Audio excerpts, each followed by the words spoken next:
नमस्कार, स्वागत है आप सभी का। मैं हूं हिमांशु और आप देख रहे हैं हलचल इंडिया। बेबाक खबर तेज असर। आइए नजर डालते हैं आज की खबरों पर। मुजफ्फरनगर दी गुड़ खांडसारी एंड ग्रेन मर्चेंट एसोसिएशन की वर्तमान कार्यकारिणी का कार्यकाल पूरा होने के बाद वर्ष 2026-27 और 27-28 के लिए नई कमेटी के गठन की चुनावी प्रक्रिया शुरू हो गई है। इसी क्रम में मंगलवार को संजय मित्तल ग्रुप के 34 सदस्यों ने एसोसिएशन कार्यालय पहुंचकर अपने नामांकन पत्र दाखिल किए। नामांकन प्रक्रिया के दौरान चुनाव अधिकारी जयप्रकाश मुंदड़ा की मौजूदगी में सभी प्रत्याशियों ने निर्धारित औपचारिकताएं पूरी की। एसोसिएशन के चुनाव को लेकर व्यापारिक समुदाय में उत्साह का माहौल देखने को मिला। नामांकन दाखिल करने से पहले संजय मित्तल ग्रुप के सभी सदस्य शिव मंदिर पहुंचे, जहां उन्होंने भगवान आशुतोष का विधिवत पूजन अर्चन कर चुनाव प्रक्रिया के सफल व शांतिपूर्ण संपन्न होने की कामना की। इसके बाद सभी सदस्य एक साथ एसोसिएशन कार्यालय पहुंचे और अपने अपने नामांकन पत्र जमा किए। व्यापारियों का कहना है कि नई कार्यकारिणी के गठन से एसोसिएशन की गतिविधियों को नई दिशा मिलेगी और व्यापारियों की समस्याओं और हितों को मजबूती के साथ उठाया जाएगा। चुनाव प्रक्रिया के अगले चरणों को लेकर भी व्यापारिक वर्ग में खासा उत्साह बना हुआ है। आज यहाँ हमारे दी गुड़ खांडसारी एंड ग्रेन मर्चेंट एसोसिएशन के 2 साल पूरे होने पर पुनः चुनाव प्रक्रिया शुरू हुई है और हमने अभी यहाँ अपने अपना यहाँ पे क्या नाम पर्चा भरा है। सभी लोगों ने, जो हमारे ग्रुप के लोग हैं, उसमें आज पर्चा चुनाव अधिकारी के समक्ष में प्रस्तुत किया है। अभी कल परसों उसकी जांच की तारीख आएगी, फिर कुछ पर्चे वापस उठेंगे जो फालतू होंगे। उसके बाद चुनाव अगर आवश्यक हुआ तो 30 तारीख में यहाँ चुनाव होगा। बहुत हमारा पिछला साल 2 साल हमारे बहुत अच्छा कार्यकाल हुआ और मैं सभी को शुभकामनाएं देता हूं अपने साथियों को कि फिर इसी प्रकार जीत करके सब लोग आए और यहाँ फिर एसोन में व्यापारियों की इसी प्रकार जिस प्रकार पिछले 2 साल में सेवा की है उसी प्रकार आगे भी व्यापारियों की सेवा करते रहें। नहीं, चुनौती तो चुनाव है। देखिए, चुनाव के अंदर कभी कुछ भी हो सकता है, मगर फिर भी हमने अगर काम किया है तो लोग हमें वोट अवश्य मंडी के अंदर देंगे और हम जैसे पहले से सेवा व्यापारी करते आए उससे भी ज्यादा ताकत लगाकर व्यापारियों की सेवा करेंगे। इस साल से लगातार आप अध्यक्ष बन रहे हैं, तो क्या नया होगा?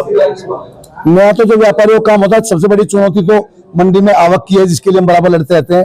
गुड़ कमा रहा है और भी अनाज भी मंडी में कमा रहा है। इसके लिए कुछ लोगों ने शिकायतें भी की है मंडी में व्यापारियों के खिलाफ कि साहब अनाधिकृत और दूसरा नॉन कृषि उत्पाद काम कर रहे हैं।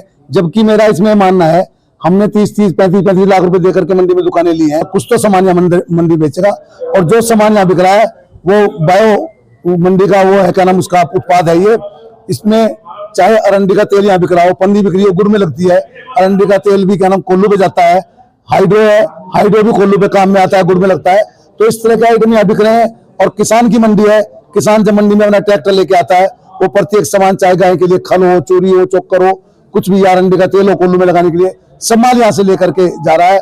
और कुछ लोग शिकायत करने में लगे हुए हैं। उनके खिलाफ हमारी चुनौती है कि आप मंडी के व्यापारी की अगर शिकायत करेंगे, हम भी आपके खिलाफ इसी प्रकार खड़े रहेंगे सामना करके। एक मंडी में ये भी देखा जा रहा है कि बाहरी लोग जाता है कि जिनकी दुकान नहीं, कुछ नहीं, ऑफिस खोल के बैठ के कब्जा कर लिया मंडियों में। कब्जा तो नहीं है, कह रहा हूं ऑफिस है, वो बैठे हैं, वो भी कुछ लोग चुनाव लड़ने का प्रयास यहाँ कर रहे हैं। मगर मंडी का व्यापारी समझदार है, जिसका व्यापार मंडी के अंदर है, लोग उसी को वोट देते हैं और उसको आज तक सुनते लोग यहाँ आ रहे हैं। इस बार आपके विरोध में भी कोई पर्चे नहीं भरे जा रहे? नहीं, विरोध में तो मेरा विरोध तो कुछ नहीं, एसोसिएशन का भी होता है, पद के लिए होता है यहाँ जो भी चुनाव लड़ता है। मगर 4 पर्चे इस बार उन्होंने भी उठाए हैं, लोगों ने 2-1 उठा रखे हैं, वो भी लोग भर रहे हैं। 2 पर्चे कल भरे गए हैं, 2 आज शायद भरे जाएंगे। और वो भरेंगे कि नहीं भरेंगे वो एक अलग बात है। इन 2 सालों में कौन से मुद्दे रहे जो व्यापारियों के हितों में रहे? आपने आवाज उठाई। व्यापारियों को बहुत काम कराया, लाइटों की समस्या थी, सड़कों की थी, या बहुत व्यापारियों के काम थे। मंडी समिति के काम जो पेंडिंग थे वो कराए गए हैं। लोगों की दुकानें ट्रांसफर थी, काफी हो गई है। अब नई सेक्रेटरी आ गई, इनसे बात हुई है। जो बाकी दुकानें हैं वो भी 30 तारीख के बाद ये इन्होंने कहा कि मैं समझ के इनको सबको ट्रांसफर करने का मैं काम करूंगी और आगे जो भी मुद्दे यहाँ होंगे वो बड़ी तत्परता के साथ हम कराएंगे। एक व्यापारी की दुकान में आग लग गई थी, हमने डायरेक्टर उनको डीडीसी को यहाँ बुला करके पूरी दुकान का निरीक्षण कराया और उससे पास कराया किसी दुकान का लेंटर, और दुकान दोबारा से बननी चाहिए। इस व्यापारी का दोष क्या है, यहाँ शॉर्ट सर्किट से आग लगी तो उसकी दुकान में का पूरे निर्माण होना चाहिए। तो उन्हें बात मानी और प्रस्ताव भेजा लखनऊ, उसका पैसा पास हो रहा है।